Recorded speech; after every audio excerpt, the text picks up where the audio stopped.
അങ്ങനെ ഷോയാൻ അവളുടെ news anchor ആയിട്ടുള്ള ജോലി ഉപേക്ഷിക്കുന്നു. അതുപോലെ തന്നെ ഹോമിങ്ങിന്റെ ഫാമിലിയെ വന്ന് കണ്ട് സത്യങ്ങളെ എല്ലാം തുറന്നു പറഞ്ഞ് ഇവരോട് ക്ഷമ ചോദിക്കാണ്. അപ്പോ അമ്മ ഇവളോട്, ഷോയാൻ, ഞാൻ നിന്നെ ഒരുപാട് ഇഷ്ടപ്പെട്ടു, വിശ്വസിച്ചു, എന്നിട്ട് നീ എനിക്ക് ഇതാണോ പകരം തന്നത് എന്ന് ചോദിക്കുമ്പോ ഇവള്, അമ്മേനോട് ക്ഷമിക്കണം, അങ്ങനെയൊക്കെ എനിക്ക് ചെയ്യേണ്ടി വന്നു, നിങ്ങളെ വേദനിപ്പിക്കണമെന്ന് വിചാരിച്ചിട്ടില്ല, ഇതിന്റെ പേരിൽ എന്ത് പണിഷ്മെന്റ് വന്നാലും ഞാൻ അനുഭവിക്കാൻ തയ്യാറാണ്, ഫേസ് ചെയ്യാൻ തയ്യാറാണ് എന്ന് പറയുമ്പോ അച്ഛൻ ഇവളോട്, ഈ ഒരു വിഷയം വെളിയിൽ അറിഞ്ഞു കഴിഞ്ഞാല് കമ്പനിയിൽ എന്താ സംഭവിക്കാന്ന് പറയാനേ പറ്റില്ല, അതൊരിക്കലും നിനക്ക് ഫേസ് ചെയ്യാൻ പറ്റുന്നതും ആയിരിക്കില്ല, പകരം തരാനോ ആവില്ല എന്ന് പറയുമ്പോ ഇവള് അച്ഛനോട്, എന്നോട് ക്ഷമിക്കണം, എന്റെ മുന്നിൽ ഇതല്ലാതെ വേറെ വഴിയൊന്നുമില്ല, ഡിവോഴ്സ് ആകുന്നത് വരെ ഒരു കാര്യവും ഞാനായിട്ട് പുറത്തു പറയില്ല, നിങ്ങളെ കുറ്റപ്പെടുത്താനും പോകുന്നില്ല, ഞാൻ കാരണം നിങ്ങൾക്ക് ഒരു തരത്തിലുള്ള ബുദ്ധിമുട്ടുണ്ടാവില്ല എന്ന് പറഞ്ഞ് ഹോച്ചൻ എന്നെ തിരക്കുകയാണെങ്കിൽ ഞാൻ എന്തെങ്കിലും ബിസിനസ് സ്റ്റാർട്ട് ചെയ്യാനായിട്ട് അതിന്റെ ഭാഗമായിട്ട് ബിസിയാണെന്ന് പറഞ്ഞേക്ക് എന്ന് പറഞ്ഞിട്ട് ഇവരോട് രണ്ടുപേരോടും ക്ഷമ ചോദിച്ച് ഇവള് ആ ഒരു വീട്ടിൽ നിന്ന് ഇറങ്ങാണ്. ഇവള് വളരെ സങ്കടത്തിൽ തന്നെയാണ് ആ ഒരു കാര്യങ്ങളൊക്കെ ചെയ്യുന്നത്. അതിനുശേഷം ഹോമിങ് ആണെങ്കിൽ ഈ ഒരു ഹോങ്ങിനെ കാണാൻ എത്തിയിട്ട് ഇദ്ദേഹവുമായി ചേർന്നാണ് ഇവൻ ആ ഒരു ന്യൂ ഡിസ്ട്രിക്ട് പ്രോജക്ട് ചെയ്യുന്നത്. സോ ആ ഒരു പ്രോജക്ട് വളരെ സ്മൂത്ത് ആയിട്ടാണ് പോകുന്നത്, കുഴപ്പങ്ങളൊന്നുമില്ല, പെർമിറ്റും കാര്യങ്ങളൊക്കെ അപ്രൂവ് ആയിട്ടുണ്ട് എന്ന് പറയുമ്പോൾ ഇദ്ദേഹവും, എനിക്ക് അതിനെ കുറിച്ചൊന്നും ഓർത്ത് ഒരു ടെൻഷനും ഇല്ല, നീ അതൊക്കെ നന്നായിട്ട് നോക്കുമെന്ന് എനിക്കറിയാം എന്ന് പറഞ്ഞിട്ട്, ഞാൻ നിന്റെ പേഴ്സണൽ വിഷയങ്ങളിൽ ഇടപെടുന്നത് ശരിയല്ല, എങ്കിലും ചില റൂമേഴ്സ് കേൾക്കുന്നുണ്ട്, ഷോയാൻ അവളുടെ ജോലി ഉപേക്ഷിച്ചത് നിങ്ങൾ തമ്മിൽ വേർപിരിയാൻ പോകുന്നത് കൊണ്ടാണെന്ന്, അത് ശരിയാണോ എന്ന് ചോദിക്കുമ്പോൾ ഹോമിങ്, അല്ല അവള് സ്വന്തമായിട്ട് ബിസിനസ്സും കാര്യങ്ങളൊക്കെ സ്റ്റാർട്ട് ചെയ്യാനായിട്ട് പോവാണ്, അതുകൊണ്ട് ജോലി ഉപേക്ഷിച്ചത്, അല്ലാതെ വേറെ പ്രശ്നമൊന്നുമില്ല എന്ന രീതിയിൽ പറഞ്ഞു പിടിച്ചു നിൽക്കുമ്പോൾ ഇദ്ദേഹം ഇവനോട്, നിനക്കറിയോന്ന് എനിക്കറിയില്ല, എന്റെ വൈഫ് ഇപ്പോഴും എന്റെ മദറിൻലോയെ കാണാൻ പോകാറുണ്ട്, ഞാൻ ആദ്യം വിചാരിച്ചത് നമ്മൾ തമ്മിൽ ബിസിനസ് ചെയ്യാന്ന് ഞാൻ സമ്മതിച്ചു കഴിഞ്ഞാല് അവൾ അവരെ കാണാൻ പോവില്ല എന്നാണ്, അതിന്റെ ആവശ്യവും ഷോയാനില്ല, പക്ഷെ ഷോയാൻ അവരെ കാണാൻ പോവാറുണ്ട്, അമ്മയ്ക്ക് അവളെ കാണുന്നത് വളരെ സന്തോഷം നൽകുന്നതാണ്, ഷോയാനിനെ ജെന്യൂൻ ആയിട്ട് തന്നെയാണ് സപ്പോർട്ട് ചെയ്യുന്നത്, നിങ്ങൾ തമ്മിൽ പെർഫെക്റ്റ് മാച്ച് ആണ്, അതുകൊണ്ട് തന്നെ ഒരിക്കലും അവളെ വിട്ടുകളയരുത് എന്ന് പറയുമ്പോഴാണ് ഹോമിങ് ആ ഒരു കാര്യം അറിയുന്നത്. ഇവനും വിചാരിച്ചിരുന്നത് അവൾ ആ ഒരു മുത്തശ്ശിയായിട്ടുള്ള കോണ്ടാക്ട് ഒക്കെ അവസാനിപ്പിച്ചിട്ടുണ്ടാവും എന്നാണ്. സോ ഇവനിപ്പോ അവള് പറഞ്ഞതും ചെയ്തതും സപ്പോർട്ട് നിന്നതും ആയിട്ടുള്ള എല്ലാ കാര്യങ്ങളും ഓർക്കാണ്. ചെറിയൊരു കുറ്റബോധമൊക്കെ തോന്നുന്നുണ്ട്. അതിനുശേഷം നമ്മൾ കാണുന്നത് ഷോയാനാണെങ്കിൽ ഇപ്പോ അവള് വാങ്ങിയ അപ്പാർട്ട്മെന്റിൽ ഒരു പൈപ്പ് ലീക്ക് ആയിരിക്കാണ്. ഇവളാണെങ്കിൽ അത് ശരിയാക്കാനായിട്ട് ആരെങ്കിലും കിട്ടുമെന്നൊക്കെ ഫോണിൽ തപ്പിക്കൊണ്ട് നിൽക്കുകയാണ്. പക്ഷെ അപ്പോഴേക്കും യു ആണെങ്കിൽ ഇവളെ കാണാനായിട്ട് എത്തുന്നു.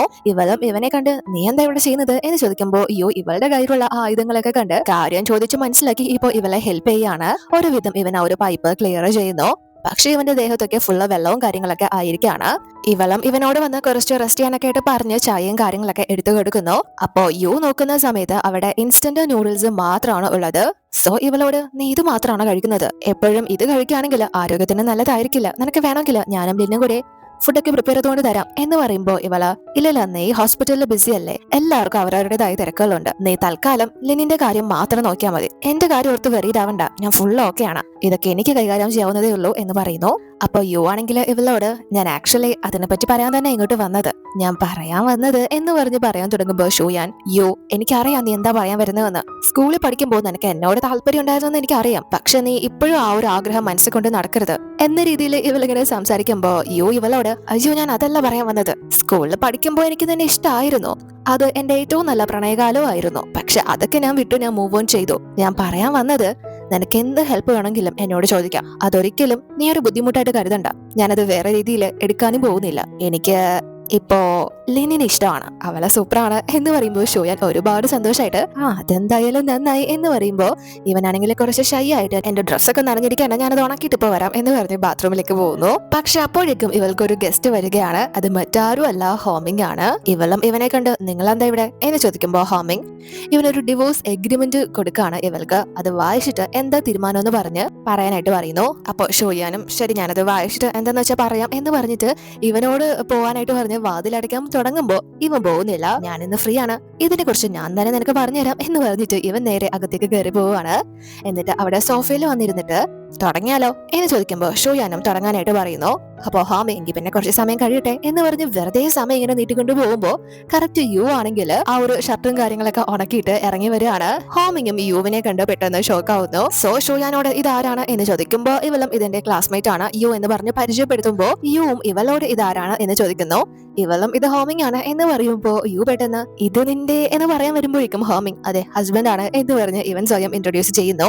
യുവും പരിചയപ്പെട്ട്, ശരി, എങ്കിൽ പിന്നെ നിങ്ങളെ സംസാരിക്കാൻ നമുക്ക് പിന്നെ കാണാം എന്ന് പറഞ്ഞിട്ട് അവൻ അവിടെ നിന്ന് പോകുന്നു. സോ ഇവളും ഇവനോട് ഇവന്റെ ആവശ്യം എന്താണെന്ന് വെച്ചാൽ പറയുമ്പോ ഹോമിങ്ങും, നമ്മൾ ഡിവോഴ്സ് ആയി കഴിഞ്ഞാലും അത് പബ്ലിക്കിന്റെ മുന്നിൽ ഞാൻ പറയുന്നത് വരെ എന്റെ പെർമിഷൻ കൂടാതെ നീ പറയാൻ പാടില്ല, ആരുമായിട്ട് നീ അത് ഷെയർ ചെയ്യാൻ പാടില്ല. അല്ലാത്ത പക്ഷം അത് എന്റെ കമ്പനിയെയും ഫാമിലിയെയും ബാധിക്കുന്നതാണ്. അതുകൊണ്ട് അതിനു മുന്നേ നിന്റെ പ്രവൃത്തികൾ കൊണ്ടോ വാക്കുകൾ കൊണ്ടോ മറ്റാരെയും ഈ ഒരു കാര്യം അറിയിക്കരുത് എന്ന് പറയുമ്പോ ഇവള് അതിനിപ്പോ ഞാൻ എന്തെങ്കിലും വേണ്ടാത്തത് ചെയ്തോ എന്ന് ചോദിക്കുമ്പോ ഹോമിങ് ഇല്ല, എനിക്കറിയാം യു നിന്റെ സിസ്റ്ററിന്റെ ബോയ് ഫ്രണ്ട് ആണെന്ന് എന്ന രീതിയിൽ ആ ഒരു കാര്യം വെച്ച് ഇവൻ സംസാരിക്കുമ്പോ ഇവള് നിങ്ങൾ ശരിക്കും ബിസിനസ്മാൻ ആണോ അതോ വല്ല സ്പൈയും ആണോ, നിങ്ങൾക്ക് അറിയാത്തതായിട്ട് ഒരു കാര്യം പോലും ഇല്ലല്ലോ എന്ന് ചോദിച്ചിട്ട് അവൾ ആ ഒരു കരാറിൽ ഒപ്പിട്ട് നൽകുന്നു. ഇവര് രണ്ടുപേരും അതിനുശേഷം ഡിവോഴ്സ് വാങ്ങാനായിട്ട് കോടതിയിലേക്ക് എത്തിയിരിക്കുകയാണ്. പക്ഷെ ഇവര് വിചാരിച്ച പോലെ അതത്ര ഈസി ആയിരുന്നില്ല. ഇവർക്ക് കൂളിംഗ് പീരീഡ് ഉണ്ട്. അതുകൊണ്ട് തന്നെ ഒരു മാസത്തേക്ക് നിങ്ങൾ ഒരുമിച്ച് തന്നെ ഉണ്ടായിരിക്കണം. നിങ്ങൾ ഈ ഒരു തീരുമാനം പെട്ടെന്ന് എടുത്തതല്ലെന്ന് കോടതിക്ക് ബോധ്യപ്പെടണം. കറക്റ്റ് ഒരു മാസം ആകുമ്പോഴേക്കും നിങ്ങളുടെ തീരുമാനത്തിൽ മാറ്റമില്ലെങ്കിൽ നിങ്ങൾ വരണം. അഥവാ ഇനി നിങ്ങൾക്ക് ഒരുമിച്ച് ജീവിക്കാനാണ് താല്പര്യമെങ്കിൽ നിങ്ങൾ വരേണ്ട കാര്യമില്ല.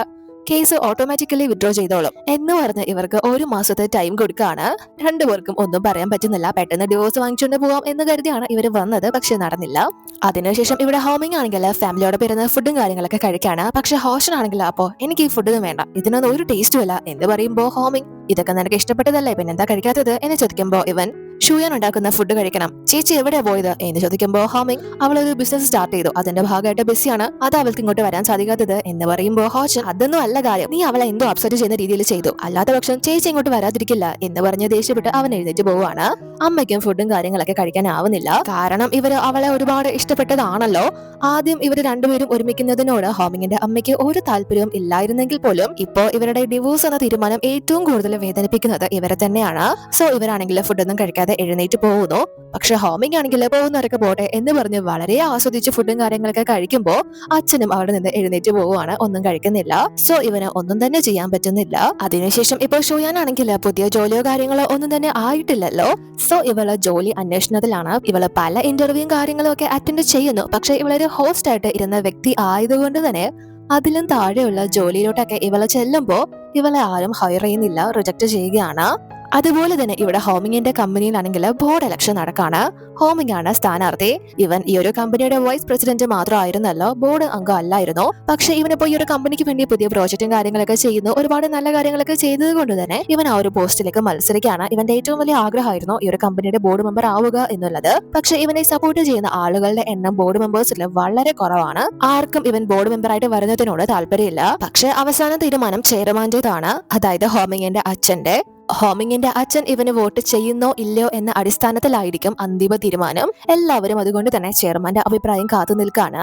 ആ ഒരു സമയത്ത് ഇദ്ദേഹമാണെങ്കിൽ ഇതിനു മുന്നേ ഈ ഒരു ബോർഡ് മെമ്പേഴ്സിന്റെ അടുത്ത് നിന്ന് പല രഹസ്യങ്ങളും കേട്ടിരുന്നു. അവര് രഹസ്യമായിട്ട് സംസാരിക്കുന്ന കാര്യങ്ങള് ഹോമിങ് ഡിവോഴ്സ് ആവാൻ പോവാണ് എന്ന വാർത്തയൊക്കെ ഇവർ അറിഞ്ഞു കാണുമല്ലോ. സോ അവൻ പുറത്തൊക്കെ പഠിച്ചിട്ട് വന്നതല്ലേ, തീർച്ചയായും അവനൊരു പ്ലേ ബോയ് ആണ്. ഇവനെ പോലെ ഒരുത്തനൊക്കെ ബോർഡ് മെമ്പർ ആക്കി കഴിഞ്ഞാൽ ആരാ നമ്മുടെ കമ്പനിയിലെ വിശ്വസിച്ച് ഇൻവെസ്റ്റ് ചെയ്യാൻ തയ്യാറാവുന്നത്? സ്വന്തം കുടുംബത്തെ നേരെ ചൊവ്വേ നോക്കാത്തവൻ എങ്ങനെയാണ് കമ്പനിയെ നോക്കാൻ പോകുന്നത് എന്ന രീതിയിലുള്ള സംസാരങ്ങളൊക്കെ ഇദ്ദേഹം കേട്ടിരുന്നു. അതുകൊണ്ട് തന്നെ ഹോമിങ്ങിന് ഇദ്ദേഹവും വോട്ട് ചെയ്യുന്നില്ല, അവനെ അച്ഛനും തോൽപ്പിക്കാണ്. അതുകൊണ്ട് തന്നെ അവന് ബോർഡ് മെമ്പർ ആവാൻ സാധിച്ചിട്ടില്ല, അവൻ ഫെയിലായി. സോ ഇവൻ അച്ഛനോട് വന്ന് എന്തുകൊണ്ട് അച്ഛൻ എന്നെ സപ്പോർട്ട് ചെയ്തില്ല, ഞാൻ ആ പ്രോജക്ട് ചെയ്തില്ലേ ഈ പ്രോജക്ട് ചെയ്തില്ലേ എന്നൊക്കെ ചോദിക്കുമ്പോൾ അച്ഛൻ ഇവനോട് വളരെ ദേഷ്യത്തില് നീ കുട്ടിക്കാലം മുതലേ നല്ലോണം തന്നെയാണ് ബിഹേവ് ചെയ്തിട്ടുള്ളത്, എന്റെ കണ്ണില് നീ നല്ലൊരു കുട്ടി തന്നെയായിരുന്നു, അതുകൊണ്ട് തന്നെ ഞാൻ നിനക്ക് വേണ്ട എല്ലാ ഫ്രീഡവും തന്നിട്ടുണ്ട്, നിന്നെ പുറത്തു വരെ ഇട്ട് പഠിപ്പിച്ചു. പക്ഷേ നീ എനിക്ക് എന്താ തിരിച്ചു തന്നത്? 20ാമത്തെ വയസ്സിൽ നീ ഒരു കൊച്ചിനെയും കൊണ്ടാണ് വന്നത്. അതെങ്ങാനും പുറത്തറിഞ്ഞിരുന്നെങ്കിൽ എല്ലാം അവസാനിച്ചു. ഇത്രയും വർഷത്തെ കഷ്ടപ്പാട് എല്ലാം ഒറ്റ ദിവസം കൊണ്ട് വെള്ളത്തിലായാനെ. നീ ഒറ്റൊരുത്തം കാരണം. ആ ഒരു കാര്യം പുറത്തറിയാതെ തന്നെ എല്ലാവരും നിന്നെ ഒരു പ്ലേ ബോയ് ആയിട്ടാണ് കണക്കാക്കുന്നത്. അങ്ങനെയുള്ള നിന്നെ ആരാ വിശ്വസിക്കുന്നത്? നിന്റെ വിവാഹ കാര്യത്തിലും ഞങ്ങൾ ഇടപെട്ടിട്ടില്ല. നീ പറഞ്ഞ പെൺകുട്ടിയെ തന്നെയാണ് ഞങ്ങൾ നിനക്ക് വേണ്ടി വിവാഹം ചെയ്തു തന്നത്. പക്ഷെ നീ അവിടെയും എന്താ ചെയ്തത്? ഒരു ഫ്രോഡിനെയാണ് തെരഞ്ഞെടുത്തോണ്ട് വന്നത്. അവളെ കുറിച്ചുള്ള സത്യങ്ങളൊക്കെ നിനക്ക് അറിയാമായിരുന്നിട്ട് നീ അതെല്ലാം മറച്ചു വെച്ചിട്ടാണ് വീട്ടിലേക്ക് കൂട്ടിക്കൊണ്ടു വന്നത്. അങ്ങനെ ഒരു വ്യക്തിയെ വിവാഹം കഴിച്ചു നീ അവിടെയും ഞങ്ങളെ ചതിച്ചു. എന്നിട്ട് പോലും നിനക്ക് ആ റിലേഷൻഷിപ്പ് നേരെ കൊണ്ടുപോവാനായില്ല. ദേ ഇപ്പോൾ ഡിവോഴ്സ് ആവാൻ പോകുന്നു. സോ ഇനി ഇതിൽ കൂടുതൽ എന്നെ കൊണ്ട് നോക്കിക്കൊണ്ട് നിൽക്കാനാവില്ല. അതുകൊണ്ട് നീ ഒരു കാര്യം ചെയ്യ് എന്ന് പറഞ്ഞ് ഇവനോട് ഒരു നാട്ടിലേക്ക് പോയി അവിടെയുള്ള ഇവരുടെ ബ്രാഞ്ച് ഓഫീസിൽ ആ ഒരു ഓഫീസിൽ കുറച്ചധികം പ്രോജക്റ്റുകൾ ഡിലേ ആയി കിടപ്പുണ്ട്. അതെല്ലാം പരിഹരിച്ചിട്ട് അവിടുത്തെ പ്രശ്നം എന്താണെന്ന് മനസ്സിലാക്കിയിട്ട് നീ തിരിച്ചു വന്നാൽ മതി എന്ന് പറഞ്ഞ് ഇവനോട് ആ ഒരു കുഗ്രാമത്തിലുള്ള കമ്പനിയിലേക്ക് പോവാനായിട്ട് പറയാണ്. കുറച്ചു നാളത്തേക്ക് ഈ ഒരു കമ്പനിയിൽ നിൽക്കണ്ട എന്ന് പറഞ്ഞ് ഇവനെ ഇവിടെ നിന്ന് താൽക്കാലികമായി പുറത്താക്കുകയാണ്. സോ ഷോയാനും ഇവിടെ മെയിലും കാര്യങ്ങളൊക്കെ ചെക്ക് ചെയ്യുമ്പോൾ ഫുൾ ഇവളെ റിജക്ട് ചെയ്തിരിക്കുകയാണ്. ആരും ഇവളെ സ്വീകരിക്കുന്നേ ഇല്ല. പക്ഷെ പെട്ടെന്ന് ഇവൾക്ക് അറിയാവുന്ന ആരോ ഇവളെ വിളിച്ചിട്ട് ഒരു ജോലിയുടെ കാര്യം പറയുന്നത് കൊണ്ട് തന്നെ പിറ്റേന്ന് തന്നെ ഇവള് ആ ഒരു കമ്പനിയിലേക്ക് എത്തിയിരിക്കുകയാണ്. ഇതാണെങ്കിൽ വളരെ ചെറിയൊരു കമ്പനിയാണ്. അവിടുത്തെ ഓണറും ഇവളോട് ഇതൊരു ചെറിയ കമ്പനിയാണ്, ഞങ്ങൾ ഇവിടെ പ്രോഡക്ട്സ് ഒക്കെ ഓൺലൈൻ വഴി സെല് ചെയ്യുന്ന ഒരു കമ്പനിയാണ്, 24 hours ലൈവും കാര്യങ്ങളൊക്കെ ആയിരിക്കും ഉണ്ടായിരിക്കുന്നത്, അതിൽ ഹോസ്റ്റ് ആയിട്ടാണ് നിങ്ങൾ ഫോക്കസ് ചെയ്യേണ്ടത്, ഇപ്പോ ഒരു ഓഡിഷൻ ചെയ്യാൻ തയ്യാറല്ലേ എന്ന് ചോദിക്കുമ്പോൾ ഇവളും അതെ അതെ എന്ന് പറഞ്ഞിട്ട് അതിനായിട്ട് ഇരിക്കുന്നു. ആ ഒരു പ്രോഡക്റ്റ് ലൈവായിട്ട് വിറ്റ് കാണിക്കണം. ഇവൾക്ക് കൊടുത്തേക്കുന്ന പ്രോഡക്റ്റ് എന്ന് പറയുന്നത് ഒരു ബെഡ്ഷീറ്റ് ആണ്. നമ്മൾ നാപ്റ്റോൾ ചാനലിൽ കാണുമല്ലോ ഓരോ പ്രോഡക്ട്സ് ഒക്കെ അവർ സെല് ചെയ്യുന്നത്, സോ അതേപോലെ സംസാരിച്ച് സെല് ചെയ്യണം. പക്ഷെ ഷോയാനെ പരിചയമുള്ളത് ന്യൂസ് വായിച്ച് മാത്രമാണല്ലോ, അതുകൊണ്ട് തന്നെ ഇവള് ആ ഒരു പ്രോഡക്റ്റിനെ കുറിച്ചുള്ള കാര്യങ്ങൾ പറയുന്നത് ന്യൂസ് വായിക്കുന്ന രീതിയിലാണ്. ഇയാൾക്കാണെങ്കിൽ അത് ഒട്ടും തന്നെ ഇഷ്ടപ്പെടുന്നില്ല. നീ എന്താ ഈ കാണിക്കുന്നത്? ഇങ്ങനെയാണ് പ്രോഡക്റ്റ് സെല് ചെയ്യുന്നത്? ഇതിന്റെ റിപ്പോർട്ടല്ല നമ്മൾ കൊടുക്കുന്നത്, ഇത് വാങ്ങാൻ ആളുകളെ പ്രേരിപ്പിക്കണം, അവരെ കൺവിൻസ് ചെയ്യണം, അതിങ്ങനെയല്ല ചെയ്യേണ്ടത് എന്ന് പറഞ്ഞിട്ട് ഇയാൾ തന്നെ ഇവൾക്ക് അതിനുള്ള ക്ലാസ് എടുത്തു കൊടുക്കുന്നു. പക്ഷെ ഇവൾക്ക് അങ്ങോട്ട് ഒട്ടും തന്നെ ഓക്കെ ആവുന്നില്ല. കാരണം വാ കീറി അലറി കടന്ന് സംസാരിക്കണം അതിന് വേണ്ടിയിട്ട്. സോ ഇവള് ഫസ്റ്റ് ടൈം അല്ലേ എന്ന് കരുതിയിട്ട് ഇയാളും ഇവളോട് അത് നല്ലോണം പ്രാക്ടീസ് ചെയ്തിട്ട് വരാനായിട്ട് പറയാണ്. ഇവൾക്കും ഈ ഒരു ജോലി വളരെ ആവശ്യമായിട്ടുള്ളത് കൊണ്ട് തന്നെ ഓക്കെ പറയുന്നു. അതിനുശേഷം ഹോമിംഗ് ആണെങ്കിൽ ഈ ഒരു ബ്രാഞ്ചിലോട്ട് എത്തുന്നു. അവിടെയാണെങ്കിൽ അവിടെ ഇപ്പോഴുള്ള മാനേജർ ഇവനെ വലിയ കാര്യത്തിലാണ് സ്വീകരിക്കുന്നതൊക്കെ. പക്ഷെ സ്വീകരിച്ചു കൊണ്ടുപോകുന്നത് ഏറ്റവും ചെറിയ ഒരു ഓഫീസാണ്, അത് മാറാലേക്ക് പിടിച്ച് ആരും തുറക്കാതിട്ടേക്കുന്ന ഒരു ഓഫീസ്. ആ ഒരു മാനേജർ ഇവനോട് ഞങ്ങളുടെ കയ്യിലുള്ള ബഡ്ജറ്റ് അനുസരിച്ച് ഇത്രയും ചെറിയ ഓഫീസ് സെറ്റപ്പ് ചെയ്യാൻ വകയുള്ളൂ സർ, നിങ്ങൾക്ക് വേണ്ട റൂമിന് പോലും ഞങ്ങളുടെ കയ്യിൽ വേറെ പൈസയൊന്നുമില്ല, അതുകൊണ്ട് ഞാൻ ഇവിടെ തന്നെയാണ് റൂം സെറ്റ് ചെയ്തേക്കുന്നത് എന്ന് പറഞ്ഞ് ഇവന് അവിടെ തന്നെ സെറ്റ് ചെയ്ത റൂമും കാര്യങ്ങളൊക്കെ കാണിച്ചു കൊടുക്കുന്നു. പക്ഷെ ഹോമിംഗ് ആണെങ്കിൽ വന്നടഞ്ഞ് തന്നെ അതൊക്കെ കണ്ട ശേഷം ഇയാളോട് ഈ ഒരു കമ്പനി ചെയ്തിട്ടുള്ള എല്ലാ പ്രോജക്റ്റിന്റെ ഡീറ്റെയിൽസും എടുത്തുകൊണ്ട് വരാനായിട്ട് പറയാണ്. ഈ മാനേജറും അതെല്ലാം തന്നെ ഇവന് എടുത്തു കൊടുക്കുന്നു. ഇയാളും ഇവനോട് പ്രോജക്റ്റ് ഡിലേ ആവുന്നതിന്റെ കാരണങ്ങൾ ഞങ്ങൾ ഹെഡ്ക്വാർട്ടേഴ്സിൽ അറിയിച്ചതാണ് സർ, ഇപ്പോഴും ഞാൻ നിങ്ങളോട് പറയാണ്, ഇവിടെ ലേബർ കോസ്റ്റ് ആയാലും മെറ്റീരിയൽ കോസ്റ്റ് ആയാലും ദിനം പ്രതി കൂടിക്കൊണ്ടിരിക്കുകയാണ്, അതുകൊണ്ട് തന്നെ കൺസ്ട്രക്ഷൻ വർക്കുകളൊന്നും നമ്മൾ വിചാരിക്കുന്ന രീതിയിലോട്ട് എത്തുന്നില്ല, നിങ്ങൾ അയക്കുന്ന ഫണ്ടും കാര്യങ്ങളൊന്നും തികയുന്നില്ല, ആരൊക്കെയോ ഇതിനിടയിൽ കളിക്കുന്നുണ്ട്, അല്ല നമ്മുടെ പുതിയ ഫണ്ടും കാര്യങ്ങളൊക്കെ എപ്പോഴാണ് വരുന്നത് എന്ന് ചോദിക്കുമ്പോൾ ഇവനും ഞാൻ ഇവിടുത്തെ കാര്യങ്ങളൊക്കെ വെരിഫൈ ചെയ്ത് ക്ലിയർ ആക്കിയ ശേഷം മാത്രമേ വരൂ എന്ന് പറഞ്ഞിട്ട് ഇവൻ ഇയാളോട് ഇതിനു മുന്നേ ചെയ്തിട്ടുള്ള ആ ഒരു പ്രോജക്റ്റ് ഒക്കെ ചെക്ക് ചെയ്തിട്ട് ഓരോ ക്വസ്റ്റ്യൻസ് ചോദിക്കുമ്പോൾ, അതായത് അങ്ങനെയല്ലായിരുന്നോ ചെയ്യേണ്ടത്, ഇങ്ങനെയാണോ ചെയ്യേണ്ടത് എന്നൊക്കെ ചോദിക്കുമ്പോൾ ഇയാളാണെങ്കിൽ ഓരോ മുടന്ത ന്യായങ്ങൾ പറഞ്ഞ് ഇവനെ വഴി തിരിച്ചുവിടുകയാണ്. അതായത് ഇതിന്റെ പിന്നിൽ കളിക്കുന്നത് മറ്റാരുമല്ല ഇയാൾ തന്നെയാണ്, ഇയാളാണ് ഇങ്ങോട്ട് വരുന്ന ഫണ്ട് എല്ലാം അടിച്ചു മാറ്റുന്നത്. പക്ഷെ പിടിക്കപ്പെടാതിരിക്കാൻ വേണ്ടി എന്തൊക്കെയോ പറഞ്ഞ് നല്ല വില്ലയായിട്ട് നിൽക്കാണ്. ഇവനെ എത്രയും പെട്ടെന്ന് ഇവിടെ നിന്ന് ഓടിക്കുക എന്നുള്ളതാണ് ഇയാളുടെയും ഇയാളുടെ ശിങ്കിടിയുടെയും ലക്ഷ്യം, അല്ലാത്ത പക്ഷം ഇയാൾ പിടിക്കപ്പെടും. അതുകൊണ്ട് തന്നെയാണ് ഇവന് അത്രയും ചെറിയൊരു ഓഫീസും കിടക്കാൻ പ്രത്യേകമായിട്ട് ഒരു റൂമോ കാര്യങ്ങളോ പോലും കൊടുക്കാതെ അവനെ സ്ട്രഗിൾ ചെയ്യിക്കാനായിട്ട് നോക്കുന്നത്. ബാത്റൂം വരെ പുറത്താണ്. ഹോമിംഗ് ആണെങ്കിൽ ഒരു ലക്ഷറി ലൈഫ് ജീവിച്ച വ്യക്തിയാണല്ലോ, അതുകൊണ്ട് തന്നെ ഇവർ ഇങ്ങനെയൊക്കെ പണിയെടുത്തു കഴിഞ്ഞാൽ ഹോമിംഗ് എന്തായാലും അധികകാലം ഇവിടെ നിൽക്കില്ല എന്നാണ് ഇവർ പ്ലാൻ ചെയ്യുന്നത്. അതിനു വേണ്ടിയിട്ടാണ് ആ ഒരു റൂമും കാര്യങ്ങളൊക്കെ നൽകിയിരിക്കുന്നത്. അപ്പോൾ ഇവിടെ ഷോയാനാണെങ്കിൽ ഉറക്കം പോലും ഇല്ലാതെ മറ്റ് ലൈവ് ചെയ്യുന്ന വ്യക്തികളുടെ ഷോസ് ഒക്കെ കണ്ട് എങ്ങനെയാണ് അത് പറയേണ്ടത്, എന്ത് പറയണം, എങ്ങനെ ആക്ട് ചെയ്യണം എന്ന കാര്യങ്ങളൊക്കെ സ്ക്രിപ്റ്റ് ഒക്കെ തയ്യാറാക്കി പഠിച്ചുകൊണ്ടിരിക്കുകയാണ്. ഇപ്പൊ ഹോമിങ്ങിനായാലും ഷോയാനായാലും അവരുടെ നല്ല കാലം കഴിഞ്ഞിട്ട് ഇപ്പൊ കഷ്ടകാലത്തിലേക്ക് ഇറങ്ങിയിരിക്കുകയാണ്. രണ്ടുപേർക്കും ഇവരുടെ ലൈഫ് ഇനി പഴയതുപോലെ ആക്കണമെങ്കിൽ കുറച്ച് സമയം എടുക്കും, അതിനുവേണ്ടി കുറച്ച് അധികം എഫേർട്ട് തന്നെ ഇടേണ്ടതായിട്ടുണ്ട്. അതിനുശേഷം ഇവളാണെങ്കിൽ തലേന്ന് പ്രാക്ടീസ് ചെയ്ത കാര്യങ്ങളൊക്കെ വെച്ച് പിറ്റേന്ന് ഹോസ്റ്റ് ആയിട്ട് വന്ന് ആ ഒരു കാര്യങ്ങളൊക്കെ ചെയ്ത് കാണിക്കുന്നു ആ ഒരു ഓണറെ. പക്ഷെ ഇയാൾ അപ്പോഴും അങ്ങോട്ട് സാറ്റിസ്ഫൈഡ് ആവുന്നില്ല. അതുകൊണ്ട് തന്നെ ഇവളോട് നീ മെയിൻ ഹോസ്റ്റ് ആയിട്ട് നിൽക്കണ്ട, മറ്റൊരു പയ്യൻ ഹോസ്റ്റലിൽ നിൽപ്പുണ്ട്, അവനെ അസിസ്റ്റ് ചെയ്താൽ മതി എന്ന് പറയാണ്. ഇവൾക്ക് അത് നല്ല ഫീൽ ആവുന്നുണ്ട്, എങ്കിലും അത് അവള് അഡ്ജസ്റ്റ് ചെയ്യുന്നു. അതുകൊണ്ട് തന്നെ നെക്സ്റ്റ് പ്രൊമോഷൻ നടക്കുന്ന സമയത്ത് ഇവളാണെങ്കിൽ ആ ഒരു ഹോസ്റ്റിനെ അസിസ്റ്റന്റ് ചെയ്യാൻ അയാൾ പറഞ്ഞതുകൊണ്ട് പ്രത്യേകിച്ച് ഇവളായിട്ട് വാ തുറന്ന് ഒന്നും തന്നെ മിണ്ടുന്നില്ല.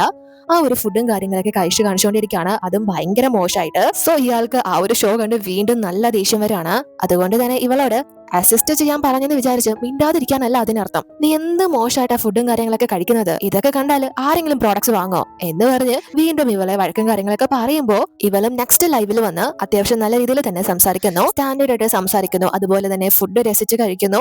ആ ഒരു പ്രോഗ്രാമിന്റെ നാക്ക് ഇവൾക്ക് ഏകദേശം ഇപ്പോൾ പിടികിട്ടി തുടങ്ങിക്കൊണ്ടിരിക്കുകയാണ്. അങ്ങനെ ഒരു ദിവസം അവൾ ലൈവ് ചെയ്തുകൊണ്ടിരിക്കുമ്പോൾ ലിന്നാണെങ്കിൽ ഫോണിൽ സ്ക്രോൾ ചെയ്യുന്ന സമയത്ത് ഇവളുടെ ആ ഒരു ലൈവ് കാണാണ്.